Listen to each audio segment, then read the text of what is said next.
লালমনিরহাটের হাতীবান্ধা উপজেলার একটি ফিলিং স্টেশনে অগ্নিকাণ্ডের ঘটনা ঘটেছে। তবে কর্মচারীদের দ্রুত পদক্ষেপে বড় ধরনের দুর্ঘটনার হাত থেকে রক্ষা পায়। স্থানীয় সূত্রে জানা যায়, বুধবার রাতে একটি তেলবাহী লরির ব্যাটারির নেগেটিভ ও পজিটিভ তার স্পর্শে আগুনের সূত্রপাত ঘটে বলে ধারণা করা হচ্ছে। মুহূর্তের মধ্যে আগুন ছড়িয়ে পড়লেও ফিলিং স্টেশনের কর্মচারীরা তাৎক্ষণিকভাবে সংরক্ষিত ফায়ার এক্সটিংগুইশার ব্যবহার করে আগুন নিয়ন্ত্রণে আনেন। খবর পেয়ে হাতীবান্ধা ফায়ার সার্ভিসের ২টি ইউনিট দ্রুত ঘটনাস্থলে পৌঁছে আগুন সম্পূর্ণভাবে নিভিয়ে ফেলে।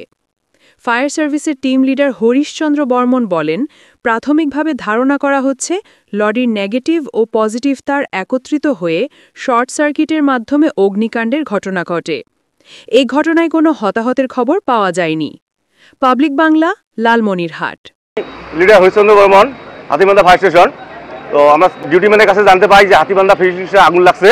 আমরা তৎক্ষণাৎ 2টা ইউনিট, ফার্স্ট কল এবং দ্বিতীয় কল নিয়ে এখানে আসি দেখে যে একটা দাঁড়ানো তেলের লরি আরকি ওখানে আগুন লাগছে। আমরা মানে মালিক কর্তৃক ফায়ার এক্সটিংগুইশার কর্তৃক আগুন নির্বাপন করে তারা। পরে আমরা জানতে পারি যে ব্যাটারির যে স্পার্ক কানেকশন, এই কারণে আগুনটা লাগছে। তো এখানে প্রায় 12 লক্ষ টাকার মালিক জানালো যে 12 লক্ষ টাকা তেল ছিল প্লাস ট্রাক। তো সর্বটাই কোনো ক্ষতি হয় নাই। তারা নিজেরাই মানে ফায়ার এক্সটিংগুইশার যে ছিল সেটা দিয়েই তারা আগুনটা নির্বাপন করতে পারছে, কোনো সমস্যা হয় নাই। তো আমরা মালিকের কাছে